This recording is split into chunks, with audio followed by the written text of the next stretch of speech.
The bitter winter wind cut through Harper's threadbare coat as she hurried down the deserted streets after her double shift at Joe's diner. Her fingers, red and raw from washing dishes for 10 hours straight, clutched her meager tips, barely enough for tomorrow's bus fare, let alone the overdue rent that her landlord had been hounding her about all week.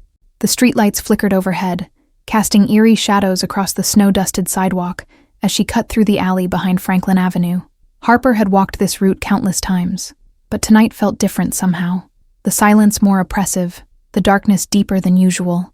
She nearly tripped over him, a crumpled form half hidden between a parked car and the brick wall of an abandoned storefront. At first glance, Harper thought it was just another pile of discarded clothes, until she noticed the expensive leather shoes and the slight rise and fall of breathing. If you're enjoying this story and want to see what happens next, please subscribe to our channel and let us know in the comments where you're watching from.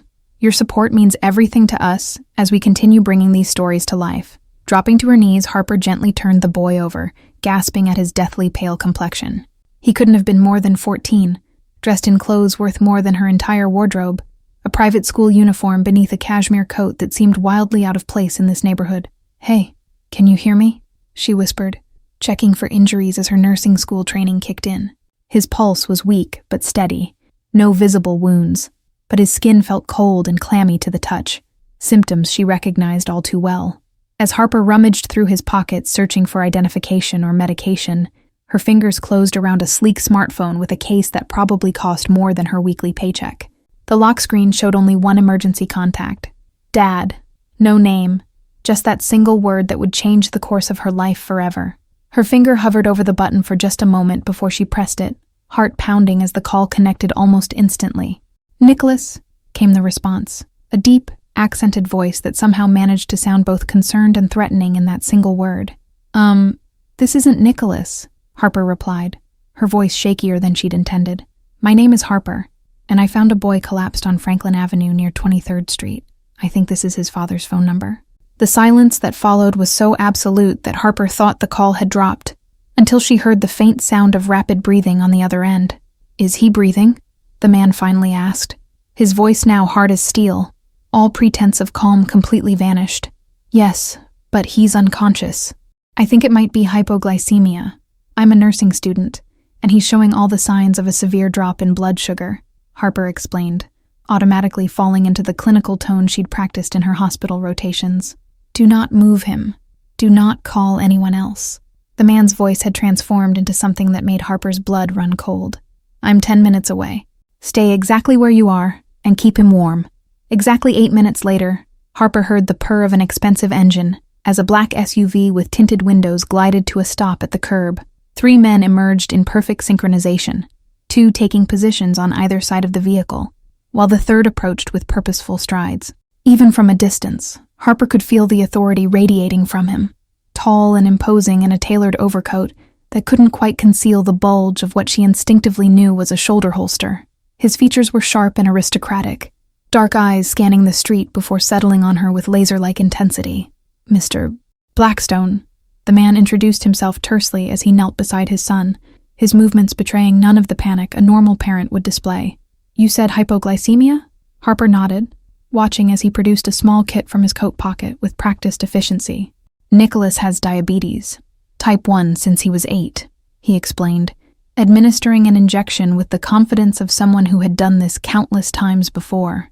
Within moments, color began returning to the boy's face, his eyelids fluttering open to reveal eyes identical to his father's. "Dad?" he mumbled, clearly disoriented.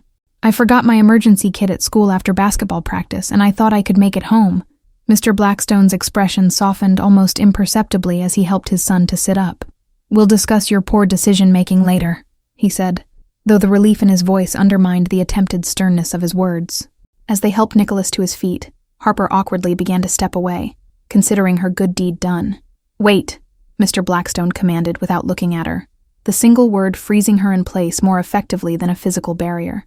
"Thank you for helping my son," he said, finally turning to face her fully, his penetrating gaze seeming to catalog every detail of her appearance, the worn uniform beneath her threadbare coat, the exhaustion etched into her features, the determination in her eyes despite it all. "Anyone would have done the same," Harper replied, though they both knew that wasn't true. Not in this neighborhood, not at this hour, not for a stranger who screamed wealth and vulnerability in equal measure. Mr. Blackstone reached into his pocket, and Harper instinctively stepped back, her pride bristling at the thought of being offered money. "I don't need a reward," she said quickly, chin lifting with the stubborn dignity that had carried her through years of poverty. "Not a reward," he corrected, extending a business card made of heavy stock paper with nothing but a phone number embossed in silver. "An opportunity. Call this number tomorrow morning. I have a proposition for someone with your medical knowledge and moral character." As the SUV disappeared into the night with Nicholas safely inside, Harper stood alone on the street corner, the expensive business card feeling impossibly heavy in her hand.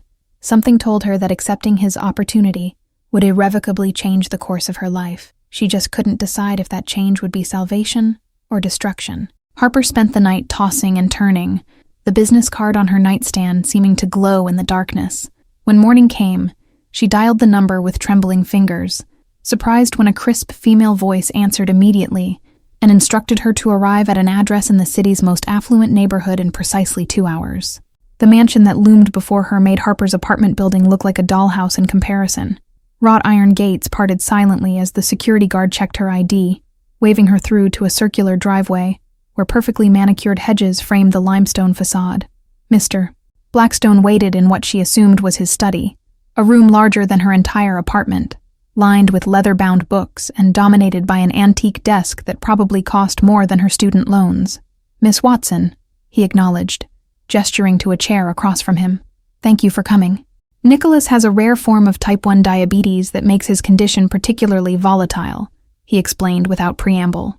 "His previous medical companion recently left our employment, and I find myself in need of someone with your specific skills and discretion."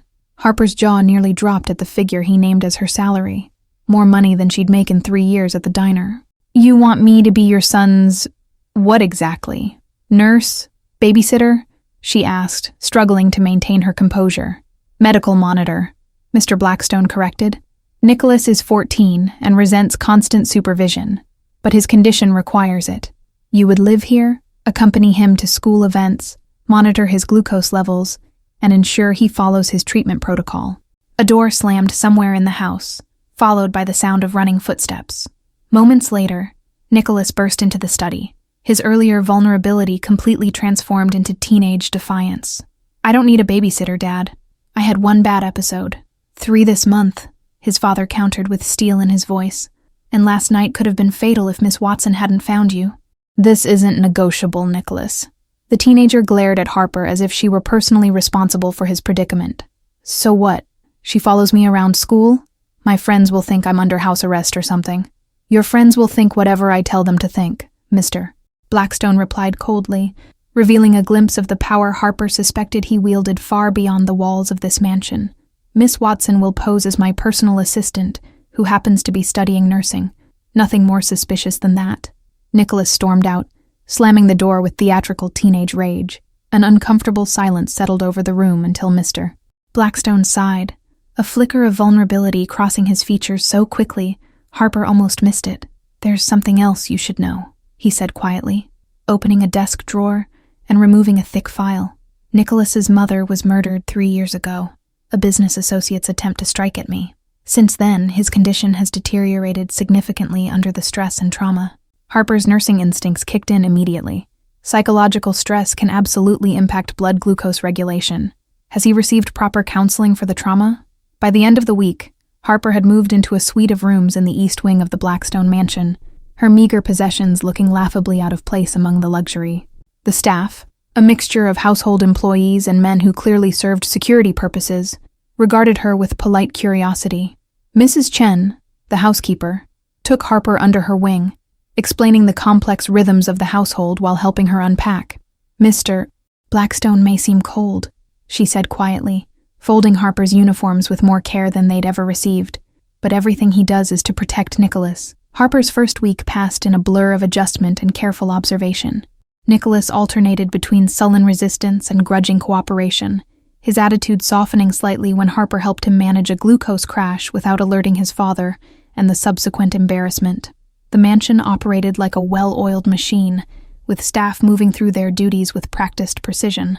Harper quickly learned which rooms were open to her and which remained mysteriously locked, which staff members were actually security personnel, and most importantly, which nights Mr. Blackstone hosted business meetings that she and Nicholas were expected to avoid entirely.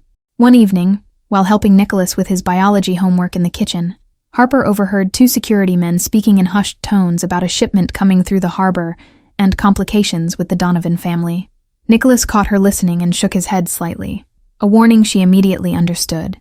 "You don't ask questions in this house," he told her later, as she checked his glucose levels before bed. "Dad has complicated business interests. The less you know, the safer you are." The next morning, Harper encountered Mr. Blackstone in the hallway, his knuckles bruised in a pattern she recognized from her ER rotations, the distinctive marks of someone who had recently been in a fight. Their eyes met, his challenging her to comment, hers showing only clinical assessment without judgment. "Nicholas has a school field trip today," she said instead, pretending not to notice. "I've packed his emergency kit and extra sensors for his continuous glucose monitor. We'll be back by 4. Mr. Blackstone nodded, visibly relaxing at her discretion. "Take Ramirez with you," he instructed, referring to one of his security men. Standard protocol for outings. What had started as a job was rapidly becoming a complex dance of unspoken rules and careful boundaries. Harper found herself drawn into the strange intimacy of the Blackstone household, where danger and luxury coexisted in an uneasy balance. The first real threat came 6 weeks into Harper's employment, on an unseasonably warm spring afternoon. She and Nicholas were returning from his endocrinologist appointment when she noticed a black sedan following their car, maintaining a precise distance through 3 consecutive turns. "Nicholas," she said quietly, careful to keep her voice casual, "text your father's security team. We have a tail, 3 car lengths back, black Audi, tinted windows." The teenager's eyes widened momentarily before his face settled into an eerily adult calm. "This isn't the first time," he muttered, fingers flying across his phone screen. "Dad has rivals who like to remind him they know his patterns." Within minutes, 2 unmarked SUVs materialized, seamlessly inserting themselves between Harper's car and the sedan. By the time they reached the mansion gates, their unwelcome shadow had vanished. But the incident left Harper with a lingering sense of unease. That evening, she was summoned to Mr. Blackstone's study, where he sat reviewing security footage with an expression that made her blood run cold. "You noticed the tail immediately," he observed, rewinding the street camera footage to show her precise moment of recognition. "Most people wouldn't have. My neighborhood wasn't exactly safe," Harper replied with a shrug. "You develop certain instincts when you walk home alone at night for years." Mr. Blackstone studied her with new interest, as if reassessing a puzzle whose pieces had suddenly shifted. "The Donovan family is hosting a charity gala next weekend," he said abruptly. "I'll be attending, and I want you and Nicholas to accompany me." "The Donovans?" Harper echoed, recognizing the name from the whispered conversation she'd overheard weeks ago. "Aren't they your business rivals?" A dangerous smile flickered across his face. "Officially, we're friendly competitors in the import business. Unofficially, Michael Donovan has been trying to discover Nicholas's medical condition for months, believing it to be a potential weakness in my organizational structure." Harper felt the full weight of what she'd stepped into. This wasn't just about a boy with diabetes, but about power dynamics she barely comprehended. "You want to use me as a shield," she realized aloud. "Having Nicholas's medical companion nearby shows you're addressing the vulnerability while flaunting that you're not hiding it. Instead of denying it, Mr. Blackstone nodded approvingly. "You understand the language of power better than I expected, Miss Watson." 3 days later, a delivery arrived for Harper, a gown in deep emerald silk that probably cost more than a semester's tuition, with a note in Mr. Blackstone's precise handwriting. "For the gala, the Donovans will be watching everything, including appearances." The Donovan family estate rivaled Blackstone's in grandeur, with crystal chandeliers illuminating a ballroom filled with Chicago's elite. Harper felt painfully out of place despite her elegant gown, hyper-aware of the calculating gazes following her every move as she kept Nicholas within sight. Michael Donovan approached them during dinner, a smile that never reached his eyes fixed on his face as he greeted Mr. Blackstone with the false warmth of a longtime enemy. "And who is this lovely young woman?" he inquired, his gaze lingering on Harper with uncomfortable intensity. "Harper Watson, my personal assistant," Mr. Blackstone replied smoothly, his hand coming to rest protectively at the small of her back. She's pursuing her nursing degree while helping manage my household affairs. The evening progressed with the careful choreography of predators circling each other, every conversation layered with double meanings that Harper only partially grasped. Nicholas remained unusually subdued, sticking close to her side and checking his glucose monitor more frequently than normal under the stress. As the orchestra began playing after dinner, Harper noticed Nicholas's hands trembling slightly, an early warning sign she had learned to recognize. A quick check of his monitor confirmed her suspicions. His glucose levels were dropping dangerously fast. "Nicholas needs air," she murmured to Mr. Blackstone, keeping her voice light, even as she slipped his emergency kit from her clutch purse. "We'll step onto the terrace for a moment." They had barely made it outside when Nicholas's legs buckled beneath him, his skin going clammy as the severe hypoglycemia took hold. Harper worked quickly, administering glucose gel inside his cheek, while keeping his airway clear. Mr. Blackstone appeared beside them, his composed facade cracking slightly, as he knelt next to his son. "What happened?" he demanded, the fear in his voice making him sound human for the first time since Harper had met him. "Stress-induced crash," Harper explained, continuing to monitor Nicholas's vitals as color slowly returned to his face. "His body's burning glucose faster than normal because of the adrenaline. He'll be okay in a few minutes." As Nicholas began to recover, Harper became aware of a shadow lingering near the terrace doors. Michael Donovan, watching with undisguised interest before disappearing back into the ballroom.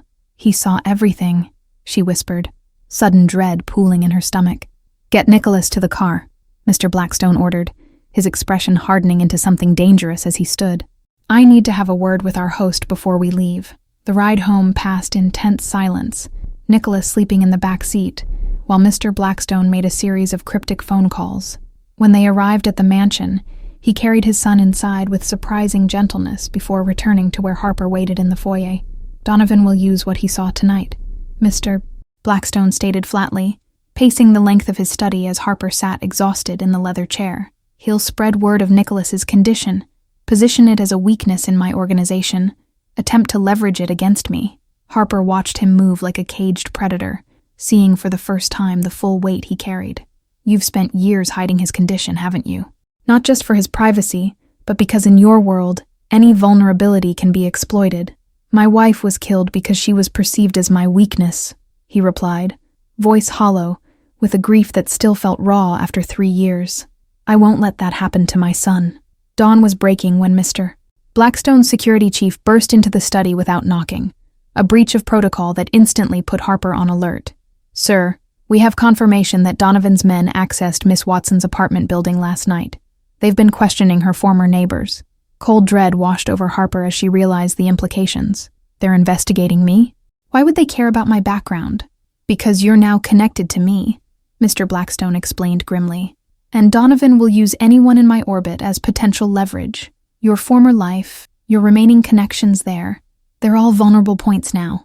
The weight of responsibility pressed down on Harper's shoulders as she realized her decision affected more than just herself. Images of Mrs. Patel watering her window plants and offering Harper homemade chai flashed through her mind, suddenly transformed into potential targets in a war she never chose to join. James's network of informants had already intercepted 3 of Donovan's men surveilling the community college where Harper's study partners still gathered every Thursday. The thought of violence touching that small library room where she'd once struggled through anatomy flashcards turned her stomach to ice. "They won't stop at passive observation," James warned, sliding surveillance photos across his desk. "Donovan believes in applying pressure until something breaks. He'll start with subtle intimidation and escalate until he finds the threshold of what you can bear."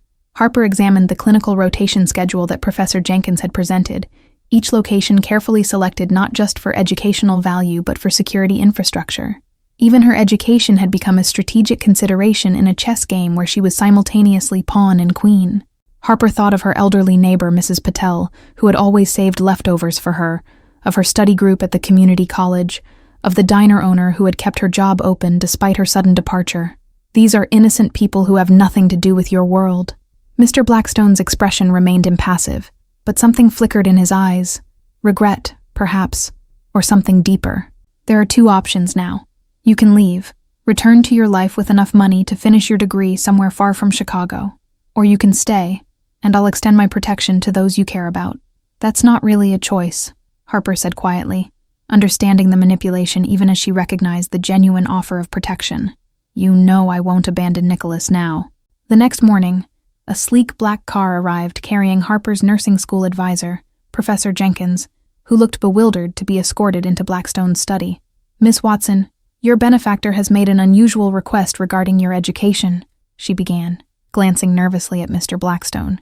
The unusual request turned out to be a complete restructuring of Harper's degree program, private tutoring, accelerated coursework, and clinical rotations arranged at medical facilities owned by Blackstone subsidiaries.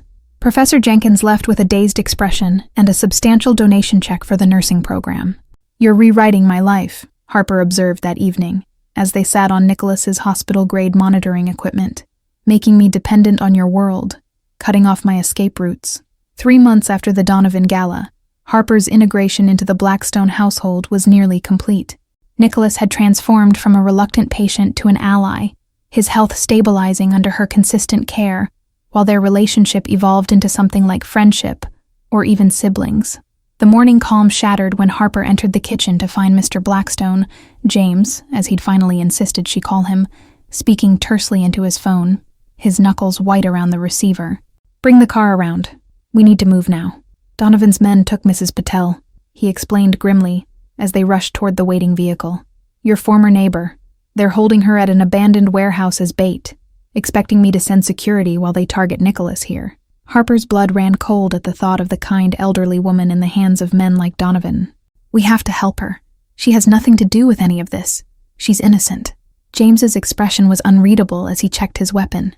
"That's why we're going personally while the security team stays with Nicholas. They expect me to prioritize my household over your connection. It's the one scenario they haven't planned for." The warehouse loomed ahead, deceptively quiet in the morning light. James handed Harper a small device. "Tracking beacon. If anything happens to me, press this button and my team will come. Get Mrs. Patel out first, no matter what." Inside was a maze of shipping containers and forgotten machinery, the air thick with dust and foreboding.